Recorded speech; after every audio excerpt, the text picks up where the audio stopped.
Hello friends, कैसे हैं आप सब। आई होप आप सब अच्छे होंगे और अपने एग्ज़ाम के प्रिपरेशन बहुत अच्छे तरीके से कर रहे होंगे। मैं प्रियंका आर्या आप सबका आपके अपने YouTube channel let's start study में बहुत बहुत स्वागत करती हूँ। जैसा कि आप सबको पता है कि आपका सीटेट का एग्ज़ाम आने वाला है, उसके लिए हमारी साइंस की क्लास चल रही थी। सीटेट एग्ज़ाम के लिए आपको यही टॉपिक पढ़ने हैं, आपको सिर्फ उतने टॉपिक पढ़ने हैं जो आपका सिलेबस में दिया गया। इसीलिए मैं आपको पहले सिलेबस लगा के बताती हूँ कि आपके टॉपिक का ये जो टॉपिक आप पढ़ रहे हैं आपके सिलेबस का हिस्सा है कि नहीं है। तो आप देख सकते हैं सीटेट के एग्जाम के लिए आपको सिलेबस ऑफिशियल सिलेबस में आप जाके देख सकते हैं। फर्स्ट टॉपिक है आपका भोजन, जो आप पढ़ चुके हैं। सेकंड टॉपिक था आपकी द्रव्य की अवस्था है, इसको भी आप पढ़ चुके हैं। अगर आपने अभी तक इससे पहले की प्रीवियस क्लास को नहीं देखा तो हमारे चैनल की प्लेलिस्ट में जाइए, वहाँ से जाके क्लासेस देख लीजिए और उन सब के नोट्स बना लीजिएगा। आज हम डिस्कस करेंगे हमारा थर्ड टॉपिक दैनिक उपयोगी पदार्थ। आज हम डिस्कस करें हमारे आसपास जो दैनिक रूप में हम प्रयोग करते हैं, जो पदार्थ हमारे उपयोगी हों वो क्या होते हैं। हमारे आसपास जो पदार्थ होते हैं उनकी प्रकृति कैसे होती है। जैसे बहुत सारे पदार्थ कैसे होंगे, अम्लीय होंगे, कुछ क्षारीय होंगे, कुछ लवण होंगे। हमारे आसपास जो प्रमुख अभिक्रियाएं होती हैं, जैसे कुछ कैसे होंगी, भौतिक अभिक्रियाएं होंगी, कुछ रासायनिक अभिक्रियाएं होंगी। ये सारी चीज़ें हमारे आसपास क्या हो रहे हैं उन सब के बारे में आज के टॉपिक में डिस्कस करेंगे। और जो भी मैं पढ़ा रही हूँ आपको एनसीईआरटी बेस्ड पढ़ा रही हूँ, क्योंकि आपको पता है आपके एग्जाम में जो भी क्वेश्चन पूछे जाते हैं एनसीईआरटी बेस्ड क्वेश्चन पूछे जाते हैं। इसीलिए एनसीईआरटी में जो इम्पोर्टेंट इमेज दिए हैं उन्हें लगा के मैं आपको समझा रही हूँ। आप इस पूरी सीरीज को देख लीजिएगा, देखिएगा अपने एग्जाम में बहुत अच्छा स्कोर करेंगे। तो अगर आपको टीचर बनना चाहते हैं उसके लिए सीटेट एक बहुत ही इम्पोर्टेंट एग्ज़ाम है जिसको आपको क्वालिफाई करना ही है। और बहुत कम बच्चे इस एग्ज़ाम को क्वालिफाई कर पाते हैं, लाखों बच्चे एग्ज़ाम देते हैं। लेकिन अगर आप पिछली बार का सीटेट का क्वालिफाइंग रिजल्ट देखेंगे कितना था, ओनली 22% पासिंग रिजल्ट गया था। तो क्या सीटेट का एग्ज़ाम इतना टफ है कि रिजल्ट इतना कम जाता है। सीटेट का एग्ज़ाम टफ नहीं है, लेकिन सीटेट के एग्ज़ाम को क्वालिफाई करने का अप्रोच बहुत अच्छा होना चाहिए। सीटेट क्या करता है, जो उसने सिलेबस में दिया सिर्फ वही पूछता है। उसने अगर सिलेबस में ये टॉपिक दिए हैं तो इन्हीं टॉपिक से पूछेगा और एनसीईआरटी बेस्ड पूछेगा। इसलिए आपको बस अच्छे से पढ़ाई करनी है। तो चलिए कॉपी पेन लेके बैठिएगा ताकि इम्पोर्टेंट पॉइंट्स के नोट्स बना सकें। कॉपी पेन जरूर लेके बैठिएगा, क्योंकि जो छोटे छोटे पॉइंट्स के आप खुद से नोट्स बनाएंगे ये एग्जाम पॉइंट पे आपको बहुत हेल्प करेंगे। बाकी अगर आपको इसकी पीडीएफ चाहिए, पीडीएफ के लिए हमारे टेलीग्राम चैनल को ज्वाइन कर लीजिए, जिसकी लिंक मैंने डिस्क्रिप्शन बॉक्स में दी है। तो सबसे पहले पढ़ते अम्ल होता क्या है, एसिड क्या होता है, इसके बारे में जानते हैं। तो अम्ल क्या होते हैं, वे पदार्थ जो स्वाद में खट्टे होते हैं। मैंने क्या बताया आपको, अम्ल वे पदार्थ होते हैं जो स्वाद में खट्टे होते हैं। आप बोलोगे मैम आप कैसे बात कर रहे हो, स्वाद में खट्टे होते हैं, लेकिन बहुत सारे तो ऐसे होंगे ना कि जो हो सकता है दिक्कत हो, पॉइजन हो, तो हम उन्हें चखेंगे कैसे। अगर चख के बताएंगे तो फिर हमें पता कैसे चलेगा। तुमने कहा पूरी परिभाषा तो सुनिए। अम्ल वे पदार्थ होते हैं जो स्वाद में खट्टे होते हैं तथा नीले लिटमस पेपर को लाल कर देते हैं। कैसे करते हैं, नीले लिटमस पेपर को लाल करते हैं। तो अम्ल की पूरी परिभाषा क्या हो गई, अम्ल वे पदार्थ जो स्वाद में खट्टे होते हैं तथा नीले लिटमस पेपर को लाल कर देते हैं। तो जैसे आप कुछ चीज़ों का टेस्ट नहीं कर सकते तो उसको क्या लिटमस पेपर से तो चेक कर सकते हैं। ये जिससे चेक करते हैं इन्हें क्या बोलते हैं, सूचक, इंडिकेटर्स बोलते हैं। जैसे लिटमस पेपर होता है, हल्दी, हल्दी भी एक प्रकार की आपकी प्राकृतिक सूचक है और अलग अलग आप अभी पढ़ेंगे। तो अम्ल क्या कर देते हैं, नीले लिटमस पेपर को क्या करते हैं, लाल करते हैं। इस पॉइंट को याद रखिएगा, कई बार पूछ लेते हैं अम्ल नीले लिटमस पेपर को लाल करते हैं, जबकि क्षार क्या करते हैं, क्षार क्या कर देते हैं, लाल लिटमस पेपर को नीला कर देते हैं। तो अम्ल समझ में आया। अब ये तो आपको समझ में आ गया, लेकिन अम्ल का निर्धारण कैसे किया। तो अम्ल का निर्धारण हम करते हैं पीएच स्केल के माध्यम से। किसके माध्यम से करते हैं, पीएच स्केल।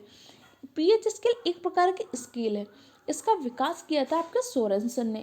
पीएच स्केल में सोरेनसन ने क्या किया था, 0 से लेकर 14 तक की वैल्यू दी गई। इसमें इन्होंने कहा 0 से लेकर जो 7 से कम होते हैं, अगर 7 से कम है तो कैसे होंगे, अम्लीय होते हैं। जिसका पीएच मान 7 होता है वो कैसा होगा, उदासीन होगा। जिसका पीएच मान 7 से अधिक होता है वो कैसे होते हैं, क्षारीय होते हैं। ये किस में बताया गया, पीएच स्केल में। जैसे हमारे आसपास बहुत सारी चीज़ें क्या होंगी, अम्ल होंगी, तो उनका पीएच मान कितना होगा, 7 से कम होगा। जैसे जल होता है, आपका पानी होता है, पानी का पीएच मान कितना होता है, 7 होता है, इसलिए पानी आपको कैसा लगता है, उदासीन लगता है, ना खट्टा लगता है ना मीठा लगता है, कैसा लगता है, उदासीन होता है। क्लियर हो क्या। जैसे आपका ब्लड होता है, ब्लड का पीएच मान कितना होता है, ब्लड का पीएच मान होता है 7.4। अब बताइए ब्लड की प्रकृति कैसी होगी। अगर आपको पीएच मान पता चल गया, अब आपको उसकी प्रकृति याद हो या ना याद हो, आप बता देंगे ना, जब 7 से अधिक है तो इसकी प्रकृति कैसी होगी, क्षारीय हो जाएगी। तो ब्लड की प्रकृति आपकी कैसी होती है, क्षारीय होती है, याद रखिएगा। क्लियर हो क्या, आपने समझ गए आप। अब चलिए कुछ एग्जाम्पल देख लेते हैं कि आपकी एनसीईआरटी के बुक में क्या लिखा हुआ है। एनसीईआरटी की बुक कह रही है दही, नींबू का रस, संतरी का रस, सिरका कैसे होते हैं, स्वाद में। ये सारी चीज़ें आपने खाई है, स्वाद में खट्टे होते हैं। अब जब स्वाद में खट्टे होते हैं तो ये क्या होंगे, अम्ल होंगे। क्लियर हो गया, जो भी चीज़ स्वाद में खट्टी होती है वो क्या होता है, अम्ल होता है। अब जैसे इन सभी स्वाद होता है, कैसा होता है, खट्टा होता है। और इनकी प्रकृति कैसी होती है, अम्लीय। कैसी प्रकृति होती है इनकी, रासायनिक प्रकृति अम्लीय होती है।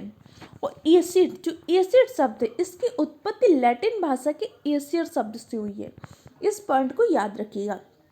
एसिड मीन क्या होता है, अम्ल। लेकिन जो आपका एसिड शब्द बना है किससे बना है, लैटिन भाषा का एक शब्द है एसियर। एसियर से मिलकर आपके एसिड शब्द की उत्पत्ति हुई है। और एसियर का तात्पर्य क्या होता है, एसियर का तात्पर्य होता है खट्टा। क्या तात्पर्य होता है, खट्टा। तो कह रहे जिन पदार्थों में खट्टे होते हैं, इन पदार्थों में कोई ना कोई अम्ल पाया जाता है। वो अम्ल कैसे होते हैं, प्राकृतिक अम्ल होते हैं। जैसे आपको नींबू में कौन सा एसिड पाया जाता है, नींबू और संतरा में साइट्रिक एसिड पाया जाता है। और आपके अलग अलग एसिड होते हैं, जैसे लैक्टिक एसिड होता है, किस में पाया जाता है, दही में पाया जाता है। मैलिक एसिड होता है, फॉर्मिक एसिड होता है, ये सारे क्या एसिड है। कई बार आपके एग्जाम में इस तरह से भी क्वेश्चन पूछे जाते हैं कि दही में कौन सा एसिड पाया जाता है, लैक्टिक एसिड। क्लियर हो गया आपको। ये जो मैं पॉइंट बता रही हूँ इनको नोट कर लीजिएगा, आपके एग्जाम में जरूर इस तरह से क्वेश्चन पूछे जाएंगे। दही में लैक्टिक एसिड, नींबू में आपका साइट्रिक एसिड पाया जाता है, सेब में आपका मैलिक एसिड पाया जाता है। यही मैलिक एसिड क्या कर देता है, ऑक्सीजन से क्रिया कर देता है। इसीलिए आपको पता होगा ना, आपने घर में देखा होगा, आप सेब को काट के रख दीजिए, कुछ देर रखा रहता है, उसके पश्चात सेब कैसा होता है, हल्का ब्लैक ब्लैक हो जाता है ना। क्यों, क्योंकि उसके में उपस्थित मैलिक एसिड क्या कर देता है, ऑक्सीजन से क्रिया कर लेता है। क्लियर हो गया आपको पॉइंट। कोई भी पॉइंट आपको समझ में नहीं आए तो तुरंत कमेंट बॉक्स में पूछ लीजिएगा। क्लियर। अब चलिए आगे पढ़ते हैं। अम्लों की भौतिक प्रकृति कैसी होती है, ये तो आप समझ गए कि भौतिक रूप से अम्ल आपके खट्टे होते हैं। लेकिन रासायनिक प्रकृति कैसी होती है, रासायनिक प्रवृत्ति में होता है कि अम्ल को अगर आप जल में घोलेंगे तो जल में विभाजित होकर हाइड्रोजन आयन देते हैं। तो अम्ल जल में विभाजित होकर क्या देते हैं, हाइड्रोजन आयन देते हैं। जबकि आपके क्षार क्या करते हैं, क्षार में आपके जल में विभाजित होकर हाइड्रोक्सिल आयन देते हैं। कौन सा देते हैं, हाइड्रोक्सिल आयन। जबकि अम्ल देते हैं हाइड्रोजन धनायन। क्लियर हो गया। तो अम्ल के बारे में आप समझ के, अम्ल स्वाद में कैसे होते हैं, खट्टे होते हैं। ठीक। इसके अलावा जो एसिड शब्द है इसकी उत्पत्ति किससे हुई है, लैटिन भाषा के एसियर से हुई है। एसियर का तात्पर्य क्या होता है, खट्टा होता है। अम्ल को जल में घोलने पे कौन सा आयन देते हैं, हाइड्रोजन धनायन देते हैं। और हर पदार्थ में अगर वो अम्लीय है तो उसमें कोई ना कोई एसिड पाया जाएगा। जैसे नींबू में कौन सा एसिड पाया जाता है, साइट्रिक एसिड। दही में कौन सा एसिड पाया जाता है, लैक्टिक एसिड। चींटी, बर्रैया, ततैया के काटने में कौन सा एसिड का श्रावण करते हैं, फॉर्मिक एसिड का। क्लियर हो गया। इतने पॉइंट आपको समझ में आए। अब चलिए आगे देखते हैं। वे अम्ल जो जीवित स्रोतों में पाए जाते हैं उन्हें क्या बोलते हैं, कार्बोनिक अम्ल, कार्बोनिक एसिड। बहुत सारे जीवित स्रोतों में अम्ल पाए जाते हैं ना, तो जो जीवित स्रोतों में पाए जाते हैं अम्ल उन्हें हम बोलते हैं कार्बोनिक एसिड। क्लियर हो गया। अब कुछ ऐसे होंगे जो आजीवित स्रोतों, मृत में पाए जाएंगे, उन्हें हम क्या बोलते हैं, खनिज अम्ल बोलते हैं। क्या बोलते हैं, खनिज अम्ल। क्लियर हो गया आपको पॉइंट। कार्बोनिक एसिड क्या होता है, कार्बोनिक एसिड उस एसिड को कहते हैं जो जीवित स्रोतों में पाया जाता है। जबकि खनिज अम्ल किसको कहते हैं, जो आजीवित स्रोतों में या मृत स्रोतों में पाया जाता है, उससे हम क्या बोलते हैं, खनिज अम्ल बोलते हैं। क्लियर हो गया इतना पॉइंट आपको? हर एक छोटे छोटे पॉइंट के नोट्स बनाते जाइएगा ताकि एग्जाम टाइम में आपको रिवीजन करने में बहुत ही आसानी हो। और जो इम्पोर्टेंट पॉइंट होते हैं उनके मैंने हाईलाइट कर दिया है ताकि जिस आप पीडीएफ से जब पढ़ें तो आपको इम्पोर्टेंट पॉइंट को भूलें ही नहीं। अब अम्लों के बारे में आप समझ के अब हम अम्ल के कुछ गुण समझ लेते हैं कि अम्ल कैसे होते हैं स्वाद में। तुरंत बताइए, क्या आपने कमेंट किया? खट्टे, बिल्कुल सही। अम्ल स्वाद में खट्टे होते हैं। इसके अलावा अम्ल आपके क्या होते हैं, विद्युत के सुचालक होते हैं। अब अम्ल जब स्वाद में खट्टे होते हैं, क्लियर हो गया, तो अम्ल का पीएच मान कितना होगा? अभी मैंने आपको बताया था अम्ल का पीएच मान 7 से कम होता है। अगर पीएच मान 7 होगा तो क्या होगा? उदासीन होगा। पीएच मान 7 से अधिक होगा तो क्या होगा? क्षारीय होगा। पीएच स्केल का विकास किसने किया था? सोरेनसन ने किया था। हर एक पॉइंट को मैं बार बार आपको रिवाइज करवा रही हूँ ताकि आप सारी चीज़ें क्लास में ही याद कर पाएँ। जो कुछ चीज़ें बची उसको एक बार आप दोबारा वीडियो को देख लीजिएगा, एक बार पीडीएफ पढ़ लीजिएगा, देखिएगा सारी चीज़ें आपको याद हो जाएंगे। एग्जाम में जब क्वेश्चन पूछेंगे तो आप सारे क्वेश्चन आसानी से कर पाएंगे। अम्ल की प्रकृति कैसी होती है? संक्षारक की होती है। कैसी प्रकृति होती है अम्ल की? संक्षारक की प्रकृति होती है। और अम्ल क्या कर देता है? हाइड्रोजन धनायन देते हैं। क्या देते हैं अम्ल? हाइड्रोजन धनायन। अम्ल क्षार से क्रिया करके क्या बनाते हैं? लवण। और अम्ल और क्षार की उदासीनीकरण की अपक्रिया के द्वारा जिस पदार्थ का निर्माण होता है उससे क्या बोलते हैं? लवण बोलते हैं। तो आपके एग्जाम में एक बार क्वेश्चन पूछा गया था, अम्ल दिया हुआ था प्लस क्षार दिया हुआ था, उसमें लिखा था इससे मिलकर कौन सा उत्पाद बनेगा। आप बताइए, आप कर पाएंगे? बहुत ही आसानी से कर पाएंगे। अम्ल और क्षार मिलकर क्या करते हैं? लवण का निर्माण करते हैं। क्लियर हो गया? किसका निर्माण करते हैं? लवण का। इसीलिए हमेशा आपको पहले थ्योरी क्लासेस देखनी चाहिए। अब जब थ्योरी क्लासेस के बाद आप इसके practice question, previous year question solve करेंगे तो आप आसानी से क्वेश्चन को सॉल्व कर पाएंगे। अगर आप पहले करने लगते हैं तो एक तो आपको डिमोटिवेशन होता है क्योंकि आपने थ्योरी तो पढ़ी नहीं होती है, तो आपको बहुत सारे क्वेश्चन आते नहीं है और आपको डिमोटिवेशन हो जाता है कि अरे मेरे को तो आ ही नहीं रहे। अब इसके बाद अब इन क्वेश्चन को सॉल्व करिएगा, देखिएगा आप सारे क्वेश्चन बहुत ही आसानी से सॉल्व कर पा रहे होंगे। क्लियर? अब चलिए हम पढ़ लेते हैं विभिन्न पदार्थों में उपस्थित अम्ल। जैसे मैंने बताया ना, इस टॉपिक से अम्ल पूछ लेते हैं, कौन से पदार्थ में कौन सा अम्ल पाया जाता है। जैसे आपके दही में कौन सा एसिड पाया जाता है? लैक्टिक एसिड पाया जाता है। आपके कोल्ड ड्रिंक में कौन सा एसिड पाया जाता है? कोल्ड ड्रिंक में कार्बोनिक एसिड पाया जाता है। सेब में आपके मैलिक एसिड, इमली में टार्ट्रिक एसिड, नींबू संतरे में सेट्रिक एसिड पाया जाता है। याद रखिएगा। इसके अलावा यहाँ पे आप दूध से रिलेटेड कुछ इंपॉर्टेंट पॉइंट याद रखिएगा।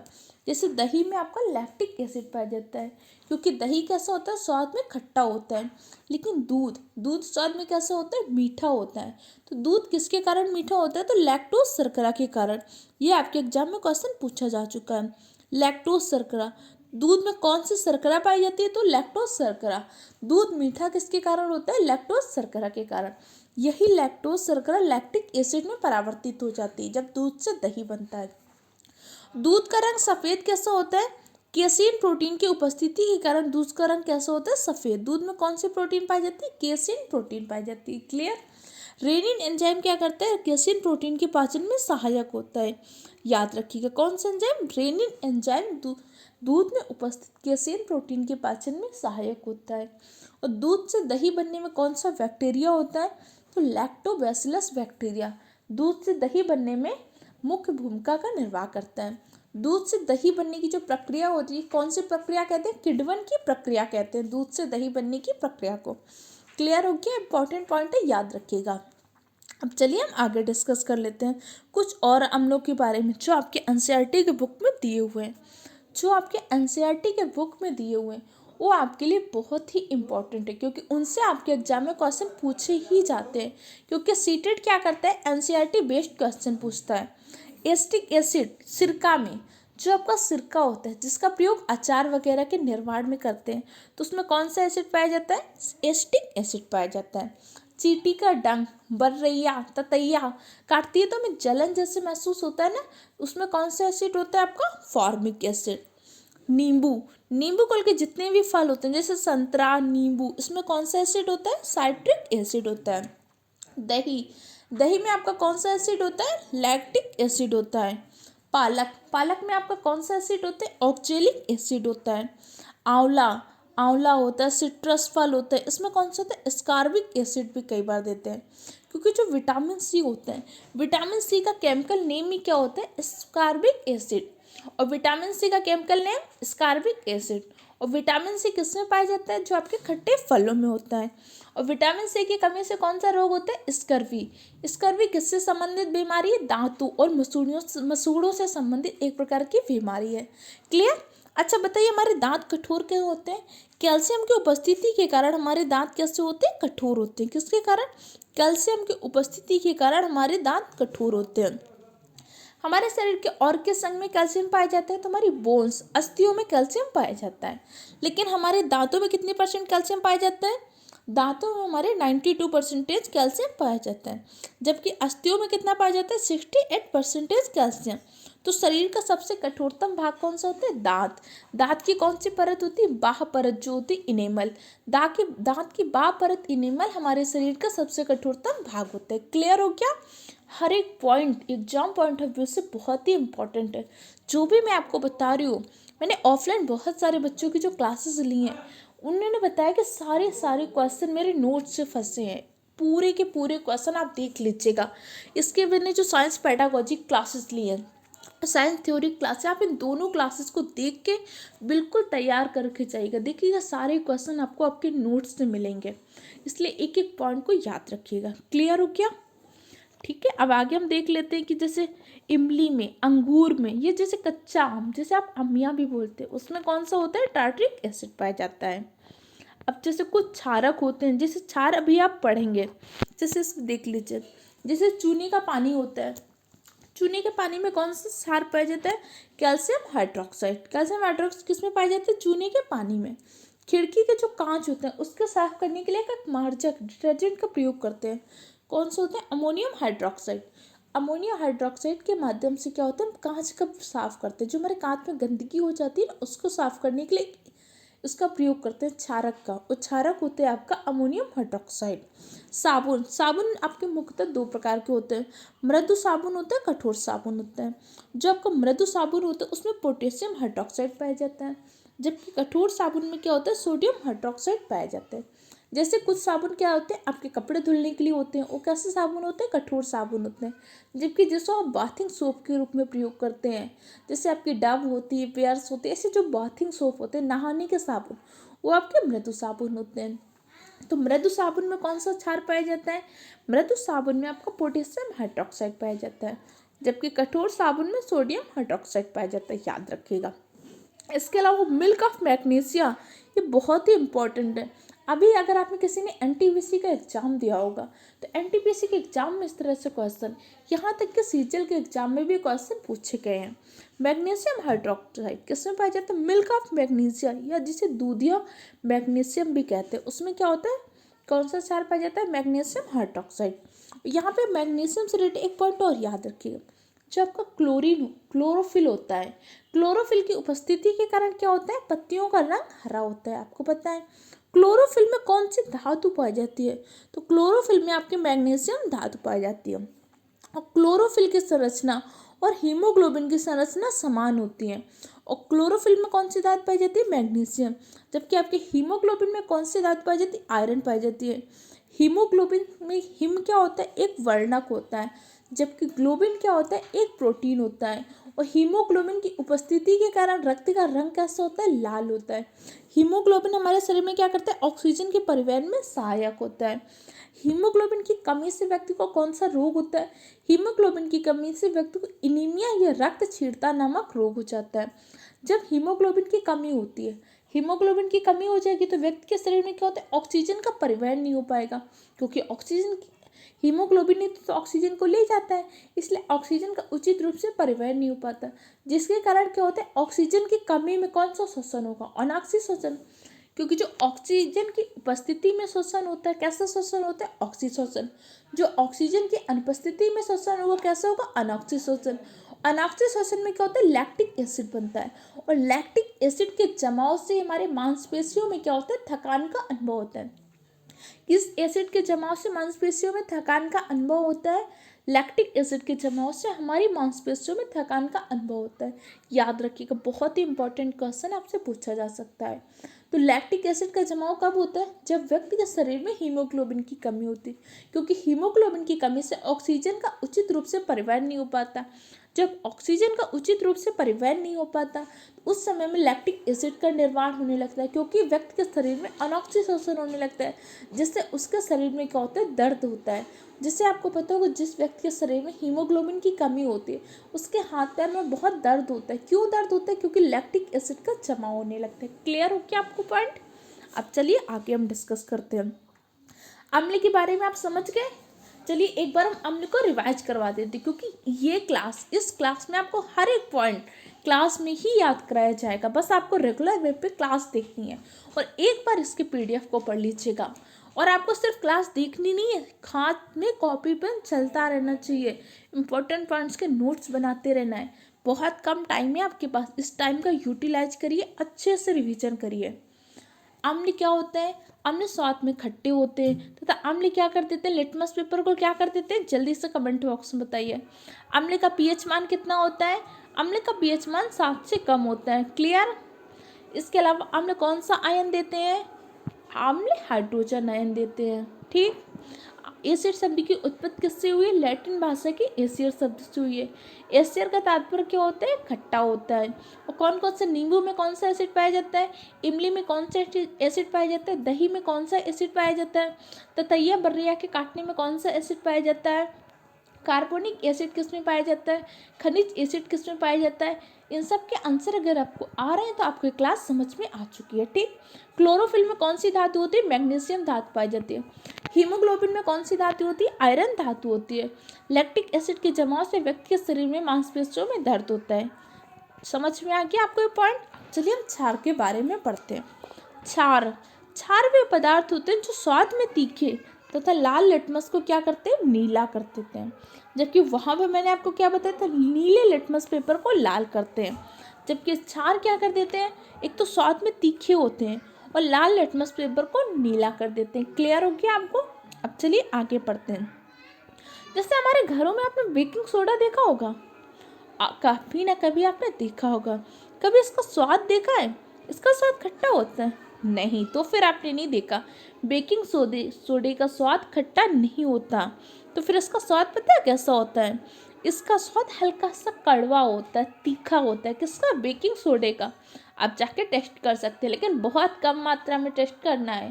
पता चले बहुत ज़्यादा टेस्ट कर ले, आपकी तबीयत खराब हो जाए, फिर बोलो मैम ने बोला था कि टेस्ट करना है। बेकिंग सोडे का स्वाद कैसा होता है? खट्टा। क्योंकि बेकिंग सोडा आपका कैसा होता है? एक प्रकार का क्षार होता है। अच्छा, अगर आपको उसको टेस्ट नहीं करना तो इसके लिए आप क्या कर सकते हैं? बेकिंग सोडा लीजिए, ठीक है, उसको अपनी उंगलियों में थोड़ा सा पानी डाल के रगड़ते रहिए। कुछ समय पश्चात क्या होगा? साबुन जैसा चिकना लगने लगता है। कैसा लगता है? साबुन जैसा चिकना चिकना लगने लगता है। तो जो क्षार क्या होते हैं? जो स्पर्श करने पर आपको साबुन जैसे लगते हैं। क्योंकि अभी मैंने आपको बताया कि साबुन में क्या होता है? क्षार होता है। मृदु साबुन में कौन सा क्षार होता है? कठोर साबुन में कौन सा क्षार होता है? कमेंट बॉक्स में कमेंट कीजिए, तुरंत कमेंट कीजिए। ये जो मैं आपसे कमेंट करने के लिए बोलती हूँ ना, इससे क्या होता है? जैसे आप एक बार कॉपी में लिख रहे हो और तुरंत आपने कमेंट बॉक्स में कमेंट किया, तो इससे एक तो ये समझ में आता है कि आपको क्लास समझ में आ रही है, आपको पॉइंट याद हो रहा है और आपको वो पॉइंट लाइफ टाइम के लिए याद हो जाएगा। इसलिए कमेंट जरूर किया करिए। जो भी मैं क्वेश्चन पूछती हूँ तुरंत उसी टाइम पे आप कमेंट कीजिए, तो आपको लाइफ टाइम के लिए याद ही हो जाएगा। क्लियर हो गया? अब चलिए आगे देखते हैं। क्षार आपको समझ में आया कि क्षार कैसे होते हैं? स्वाद में खट्टे होते हैं। और क्या करते थे? लिटमस पेपर को किस रंग का करते हैं? कमेंट कीजिए। इसके अलावा ये स्पर्श करने में कैसे महसूस होते हैं? साबुन जैसे।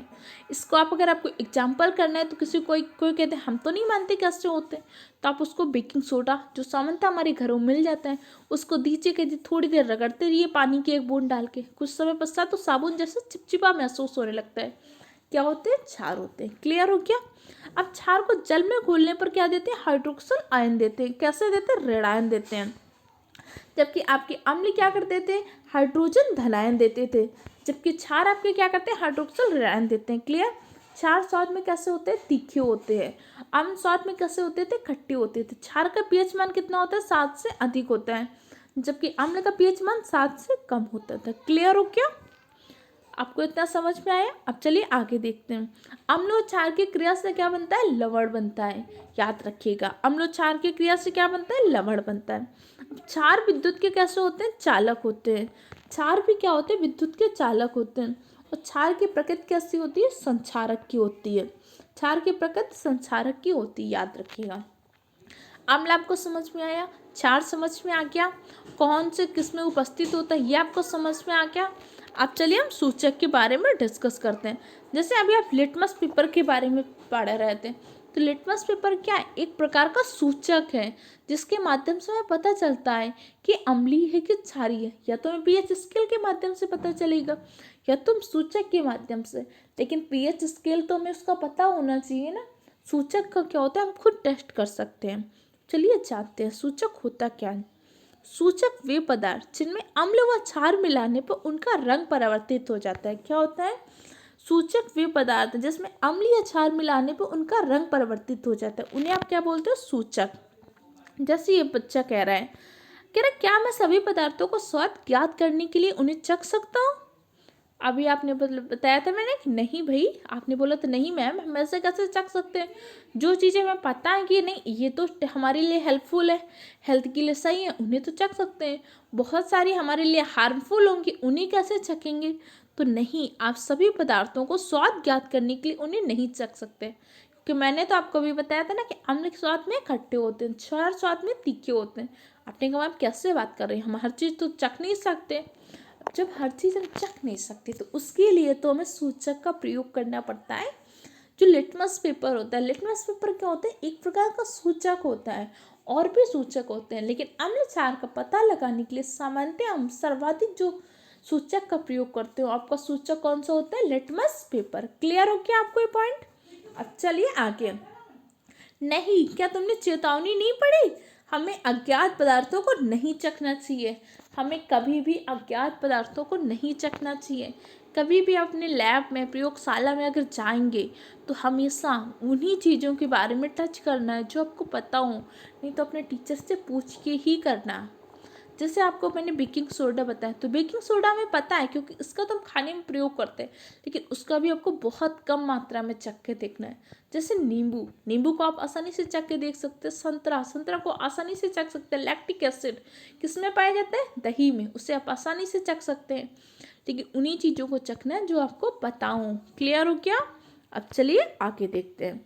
जैसे लिटमस पेपर होता है, फिनोल्फ्थेलिन होता है, मेथिल ऑरेंज होता है, हल्दी होता है, ये आपके प्रमुख सूचक हैं। यहाँ पे आप हल्दी को याद रखिएगा, क्योंकि अभी कुछ दिन पहले मैंने ऑफलाइन टेस्ट लिया था, उसमें मैंने हल्दी को प्राकृतिक सूचक के रूप में रखा था। मैंने आपको 4 ऑप्शन दिए थे उसमें बच्चों को, उसमें मैंने रखा था लिटमस पेपर, फिनोल्फ्थेलिन, मेथिल ऑरेंज और हल्दी। तो उसमें मैंने क्या किया था? फिनोल्फ्थेलिन को नहीं रखा था। लिटमस पेपर, मेथिल ऑरेंज, हल्दी और इनमें से कोई नहीं। इसमें हमने देखा था कि इनमें से कौन सा सूचक नहीं है, तो बच्चों ने हल्दी को सूचक ही नहीं माना था, क्योंकि बच्चे याद ही नहीं रखते, जबकि हल्दी एक प्रकार का आपका प्राकृतिक सूचक है। जैसे आप इमेज भी देख सकते हैं कि हल्दी क्या है? एक प्रकार का प्राकृतिक सूचक है, इसको याद रखिएगा। जैसे आप कैसे मानेंगे सूचक है? आपको पता है, जैसे आपने घर में कभी किया होगा या सामान्यतः जैसे आपके घर में क्या हो, कपड़े में हल्दी लग जाती है, उसके बाद आप उसको क्या करिए? साबुन से धुल दीजिए। ठीक है, साबुन से आप उसमें उसी जगह पर साबुन लगा दीजिए, देखेंगे वहाँ पे रेड रेड हो जाता है। क्यों? क्योंकि हल्दी क्या करती थी? एक प्रकार की सूचक है, और साबुन में आपका क्या होता है? क्षार होते हैं, तो उससे क्रिया करके क्या करते हैं? एक रेड कलर बना देती है। या आप एग्जाम्पल करके देख सकते हैं, लेकिन अपने कपड़ों में, किसी और के कपड़ों में किया तो पता चले आपकी पिटाई हो जाए। ठीक है, याद रखिएगा। अब इसके लिए एक और कर सकते हैं, जैसे आपको अपनी मदर के लिए कुछ करना है, तो उसके लिए क्या कर सकते हैं? कोई कार्ड बनाना है तो एक सफ़ेद कागज़ लीजिए, उस पर क्या कर दीजिए? हल्दी का पेस्ट लगा दीजिए। आपने व्हाइट पेपर लिया, उस पर आपका हल्दी जो टर्मरिक पेस्ट होता है, हल्दी का घोल बनाइए, उस पर लगा दीजिए। अब उसको सूख जाने दीजिए। अब उसके बाद क्या करते हैं? चूने का पानी लीजिए, चूना जानते हैं आप, नॉर्मली मिल जाता है। चूने का पानी से आप कोई भी बढ़िया से पैटर्न, बढ़िया से डिजाइन बनाइए, देखिएगा वो क्या हो जाएगा, रेड कलर में, क्योंकि चूने के पानी में क्या होता है, क्षार होता है। कौन सा क्षार होता है, कमेंट बॉक्स में बताइए, अभी मैंने आपको बताया। तो इससे आपको समझ में आता है कि हल्दी भी एक प्रकार का प्राकृतिक सूचक है। मैंने आपको 2 एग्जाम्पल बता दिए, आप इसको करके देख सकते हैं। क्लियर हो गया। अब चलिए, ये कह रहा है, देखो, मेरी सफ़ेद कमीज पर पड़ा हल्दी का दाग साबुन से धोने पर लाल हो जाते हैं, क्यों? क्योंकि साबुन का विलन कैसा होता है, क्षारी होता है। आपके साबुन में क्या होता है, क्षार होता है। और क्षार क्या कर देते हैं, सूचक के साथ क्रिया करते हैं। जैसे मैंने लिटमस पेपर के साथ बताया था ना, क्योंकि लिटमस पेपर क्या था, एक सूचक था। उसी प्रकार हल्दी एक प्राकृतिक सूचक है, याद रखिएगा। लिटमस पेपर को हम प्राप्त किससे करते हैं, लिटमस पेपर को हम लाइकेन से प्राप्त करते हैं। किससे, लाइकेन से। और लाइकेन क्या है, लाइकेन एक प्रकार का सहजीवी संबंध है। किसके किसके बीच सहजीवी संबंध है, लाइकेन कवक के बीच और शैवाल, इन दोनों के बीच में लाइकेन एक प्रकार का सहजीवी संबंध दर्शाता है। किसके किसके बीच, कवक और शैवाल के बीच का जो सहजीवी संबंध होता है, कौन दर्शाता है, लाइकेन। लाइकेन आपके वायु प्रदूषण के सूचक होती हैं। मुख्य रूप से किसकी होती हैं, तो सल्फर डाइऑक्साइड के सूचक होती हैं। जहाँ पे बहुत अधिक मात्रा में वायु प्रदूषण होता है, वहाँ पे आपके लाइकेन क्या होते हैं, ग्रो नहीं करते हैं। तो इससे आप निर्धारित कर सकते हैं, अगर उस स्थान पे लाइकेन ग्रो नहीं कर पा रहे हैं, तो आप समझ सकते हैं कि यहाँ पे क्या वायु प्रदूषण है। क्लियर हो क्या।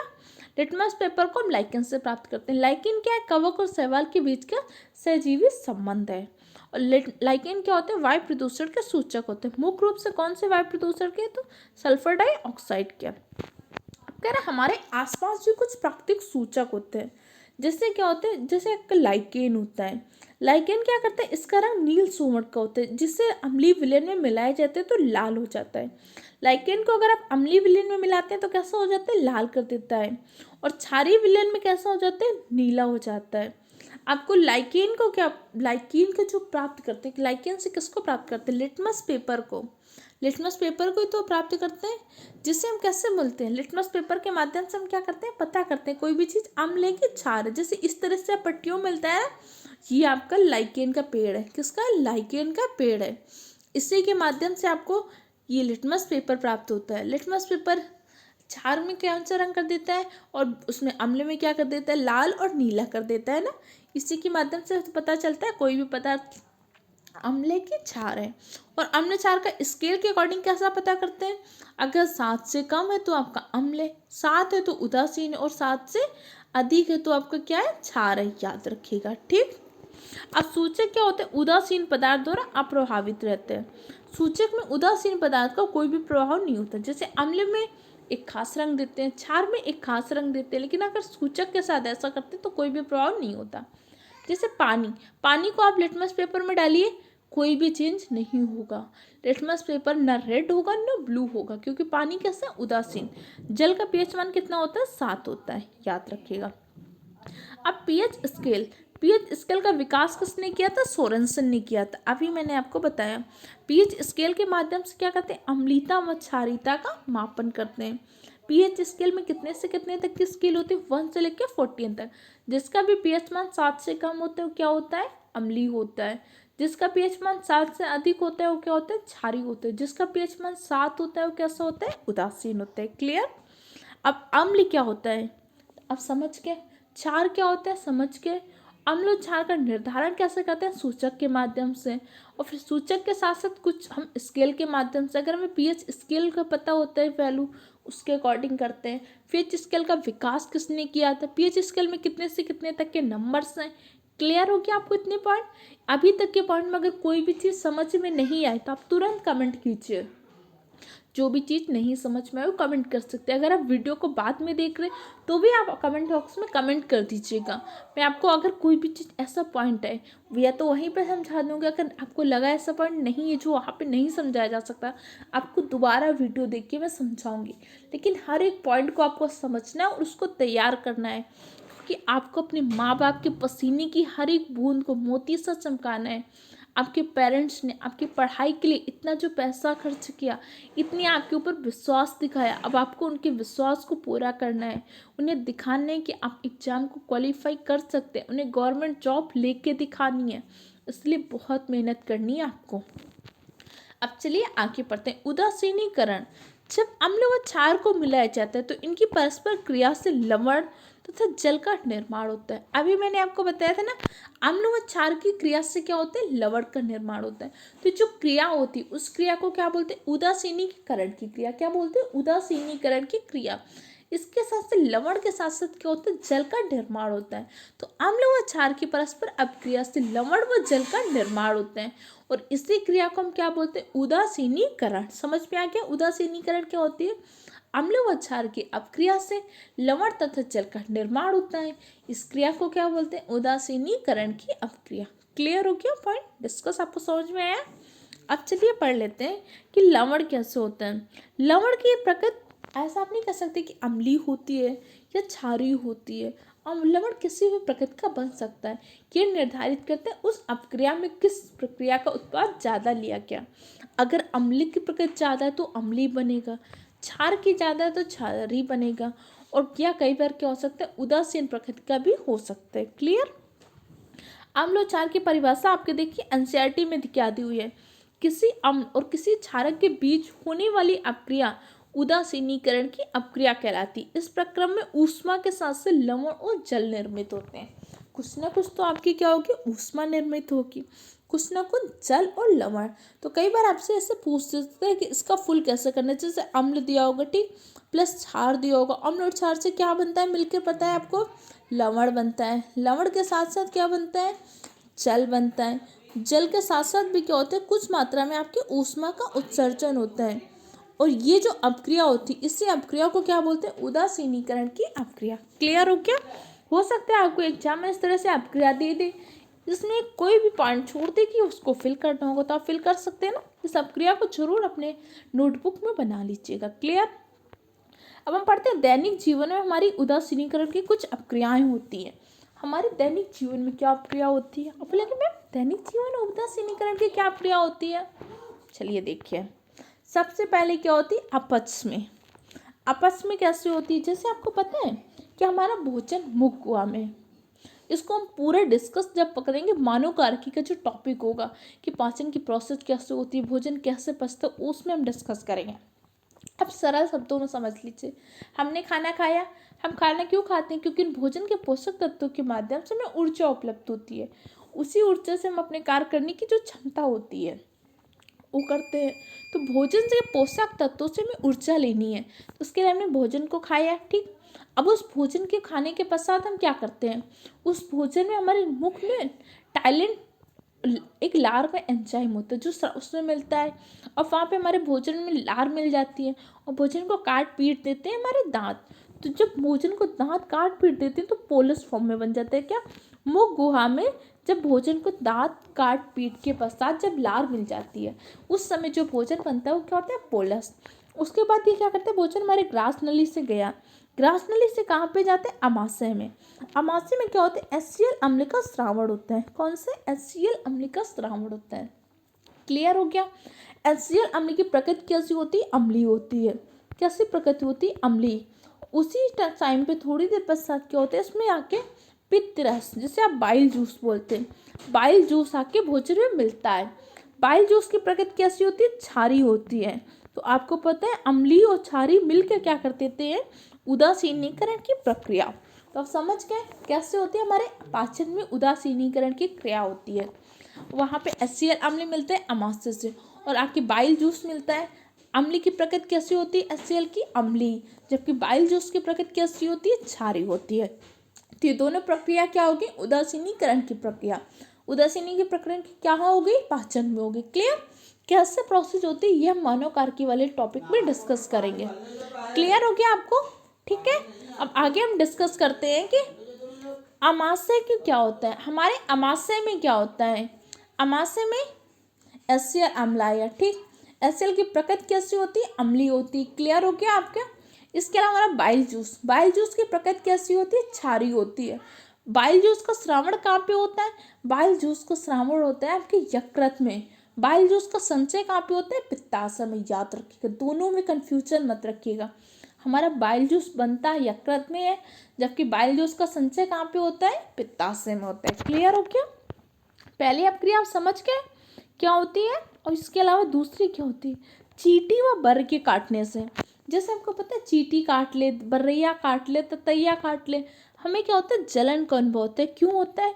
क्योंकि आपको पता है कि कौन सा वहाँ पे अम्ल होता है। कौन सा अम्ल होता है, जल्दी से कमेंट कीजिए। बिल्कुल सही, फार्मिक एसिड होता है। अब जब फार्मिक एसिड होता है उसके पश्चात क्या होता है, फिर आप क्या करते हैं, जब चींटी बर्रैया काट लेती है तब कोई ना कोई लोशन लगाते हैं ना, उस लोशन में क्या होता है, क्षार होता है, जिसके माध्यम से अम्लीय और क्षारीय मिल जाते हैं। तो कुछ समय पश्चात आपको क्या होता है, जलन समाप्त हो जाती है। जैसे आप ये देख सकते हैं अपक्रिया, इस अपक्रिया को याद रखिएगा कि अम्ल और क्षारक मिलकर क्या बनाते हैं, लवण और जल, उसमें क्या होती है, ऊष्मा भी निर्मुक्त होती है। इसके अलावा जैसे आपको क्या होता है, मृदा उपचार में जैसे रासायनिक उपकरणों का अधिक प्रयोग से मृदा को क्या होता है, अम्लीय बना देता है। या मृदा अधिक अम्लीय हो जाए या अधिक क्षारीय हो जाती है तो क्या हो जाता है, उसकी अच्छी से वृद्धि नहीं होती। इसीलिए क्या होता है, आप मृदा में अत्यधिक अम्लीय होती है, जैसे कैल्शियम हाइड्रोक्साइड, बुझा हुआ चूना या अन्य कोई क्षारीय कंपोस्ट खाद वगैरह डालते हैं ना, ताकि अम्लीयता और क्षारीयता को बरकरार रखा जा सके। अगर अम्लीयता ज़्यादा हो जाएगी तो भी दिक्कत है, क्षारीयता ज़्यादा हो जाएगी तो भी दिक्कत है। इसी अकॉर्डिंग क्या करते हैं, उसमें अगर अम्लीयता ज़्यादा होती है तो फिर क्षारीयता वाला प्रोडक्ट डालते हैं, क्षारीयता ज़्यादा होती है तो अम्लीयता वाला प्रोडक्ट डालते हैं। तो प्रक्रिया क्या होती है, उदासीनीकरण की प्रक्रिया होती है। इस सबको हम समझ सकते हैं। इसके अलावा कृषि में कैसे होता है, मृदा उपचार में, मृदा उपचार में जैसे मैंने आपको बता दिया, ठीक। औद्योगिक अपशिष्ट में क्या होता है, हमारी जो कचरे होते हैं और जो हमारे इंडस्ट्री से, तो इनमें अम्लीय पदार्थ मिश्रित होते हैं। यदि ऐसे पदार्थों को सीधे जलाशय और नदी में बहा दिया जाए, क्योंकि अम्ल जो निकलता है उसमें बहुत ज़्यादा एस्टिक पदार्थ होते हैं, अगर उनको डायरेक्ट ऐसे आप क्या कर देते हैं, सप्लाई कर देते हैं, तो क्या होता है, नदी में, तालाबों में, जलाशयों में मिल जाएगा, तो बहुत सारे जलीय जीव क्या होंगे, नष्ट हो जाएंगे। इसीलिए क्या करते हैं, जब उनको अपशिष्ट करने से पहले उसमें क्षारीय पदार्थ मिला के उसको उदासीन कर देते हैं। तो ये सब क्या, उदासीनीकरण की प्रक्रिया जो हमारे डेली लाइफ में प्रयुक्त होती है। क्लियर हो गया? इसके अलावा एसिड रेन एक बहुत ही इंपॉर्टेंट टॉपिक है, इससे क्वेश्चन पूछे ही जाते हैं। जैसे सामान्यतः जो वर्षा होती है उसमें क्या होता है, नॉर्मल रूप में जो वर्षा होती है तो नॉर्मल वर्षा होती है, लेकिन कभी कभी क्या होता है, हमारे वायुमंडल में कार्बन डाइऑक्साइड घुल जाती है, जिससे इसकी मात्रा पीएच मान क्या होता है, लगभग 5 से 6 के बीच में हो जाता है। इस प्रकार जो वर्षा होती है उससे क्या बोलते हैं, एसिड रेन बोलते हैं। एसिड रेन में उसका पीएच कितना हो जाता है, लगभग 5 से 6 के बीच में होता है, और 5 से 6 में जो होती है उसकी प्रकृति कैसी होती है, अम्लीय होती है। क्लियर? इसके अलावा क्या अम्ल वर्षा शब्द से आप परिचित हैं? अम्ल वर्षा के क्षतिकारी आपने देखा होगा, अम्ल वर्षा से कितनी ज़्यादा दिक्कत होती है। अम्ल वर्षा के कारण ही क्या होता है, बहुत सारे वायु प्रदूषक, carbonic acid, sulphuric acid, nitric acid, ये सारे क्या होते हैं, नुकसानदेह होते हैं ना। तो अम्ल वर्षा में कितना पीएच मान होता है, लगभग 5 से 6 के बीच में।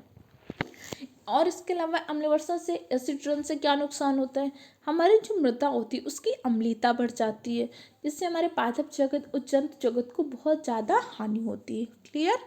अब आपने अम्ल क्या होता है समझ के, क्षार क्या होता है समझ के, सूचक क्या होता है, उदासीनीकरण की प्रक्रिया हमारी दैनिक जीवन में कैसी होती है, ये सारे पॉइंट आप समझ गए। अब चलिए हम लवण के बारे में पढ़ लेते हैं कि अम्ल व क्षार की उदासीनीकरण अपक्रिया से प्राप्त जो ठोस होता है उससे आप क्या बोलते हो, लवण। लवण कैसे प्राप्त होता है, अम्ल व क्षार की उदासीनीकरण की अपक्रिया से जो प्राप्त ठोस होता है उससे हम बोलते हैं लवण। अब इस टॉपिक के कुछ प्रमुख शब्द आप समझ लीजिए। जैसे एनसीईआरटी की बुक में आपके कुछ प्रमुख शब्द हैं, कई बार एग्जाम में मैंने देखा है कि इन शब्दों से क्वेश्चन पूछे गए, इसलिए मैं हर टॉपिक के प्रमुख जो शब्द होते हैं आपको समझा देती हूँ, ताकि अगर यहाँ से भी क्वेश्चन पूछे जाए तो भी आसानी से कर पाए। इसीलिए आप इस वीडियो को ज़रूर देखिएगा। मैं बड़ी वीडियो लेकिन एक एक पॉइंट को मैं आपको समझा रही हूँ, कोई भी पॉइंट छोड़े नहीं जा रहे हैं। अम्ल क्या होते हैं, अम्ल वे पदार्थ होते हैं जो स्वाद में खट्टे होते हैं। क्लियर हो गया? अम्ल की प्रकृति कैसी होती है, अम्लीय होती है, ठीक। विभिन्न पदार्थों में उपस्थित अम्ल आपको पता होंगे, जैसे क्या होता है, नींबू में साइट्रिक एसिड पाया जाता है, इमली में टार्ट्रिक एसिड पाया जाता है, दही में लैक्टिक एसिड पाया जाता है, याद रखिएगा। क्षारक, क्षारक वे पदार्थ होते हैं जो स्वाद में कड़वे होते हैं और इनका स्पर्श कैसा होता है, साबुन जैसे, जैसे आपका बेकिंग सोडा होता है, मिल्क ऑफ मैग्नीशियम होता है, मिल्क ऑफ मैग्नीसिया होता है, उसमें क्षार पाया जाता है, आपका साबुन होता है, साबुन में क्षार पाया जाता है। सूचक, वे पदार्थ जिसके माध्यम से हम अम्लीता व क्षारीयता का पता लगाते हैं वो क्या होते हैं, सूचक होते हैं। उदासीन विलयन, उदासीन विलयन से तात्पर्य ऐसे विलयन होते हैं जिसमें ना ही अम्लीय हो ना ही क्षारीय हो। उदासीनीकरण की अपक्रिया, अम्ल व क्षार की परस्पर अपक्रिया से प्राप्त पदार्थ लवण और जल का जो निर्माण होता है साथ में ऊष्मा निर्मुक्त होती है, इस प्रकार की जो अपक्रिया होती है उसे हम उदासीनीकरण की अपक्रिया कहते हैं। लवण, अम्ल व क्षार की परस्पर अपक्रिया से प्राप्त ठोस को लवण कहते हैं। क्लियर हो गया आपको? अम्ल क्या कर देते हैं, नीले लिटमस पेपर को लाल करते हैं, क्षार लाल लिटमस पेपर को नीला कर देते हैं। वे पदार्थ जो ना अम्लीय हो ना क्षारीय हो उन्हें क्या बोलेंगे, उदासीन पदार्थ कहते हैं। सूचक जो अम्लीता व क्षारीयता क्या करते हैं, अंतर दर्शाते हैं, उन्हें आप क्या बोलते हैं, सूचक, इंडिकेटर बोलते हैं। क्लियर? ये सारे पॉइंट अभी मैंने आपको समझाए, एक एक पॉइंट याद रखिएगा। पीडीएफ हमारे टेलीग्राम चैनल में, वीडियो देखने के बाद आप टेलीग्राम चैनल में जाकर पीडीएफ को जरूर पढ़ लीजिएगा। क्लियर? इस क्रिया में क्या होता है, उदासीनीकरण की क्रिया में लवण के साथ साथ क्या होता है, जल का भी निर्माण होता है, इसके साथ कुछ मात्रा में ऊष्मा आपकी निर्मुक्त होती है। इस तरह से आज आपका ये टॉपिक था, इस टॉपिक को हमने कंप्लीट किया। हर एक पॉइंट को बहुत ही अच्छे तरीके से डिटेल से मैंने आपको समझाया है ताकि एग्जाम में इस तरह से कोई भी क्वेश्चन है आप सारे क्वेश्चन को आसानी से कर पाएंगे। अगर आपने अभी तक इससे प्रीवियस के वीडियोज नहीं देखे, हमारे चैनल की प्लेलिस्ट में जाइए, वहाँ से जाके वीडियो देख लीजिए, नोट्स बनाइए और रेगुलर वे पे रिवीजन कीजिए। अगर आपको ये वीडियो हेल्पफुल लगा है, हमारे चैनल को सब्सक्राइब कीजिए, वीडियो को लाइक कीजिए और अपने दूसरे फ्रेंड के साथ भी शेयर कीजिए। Okay friend, thank you for the watching my video.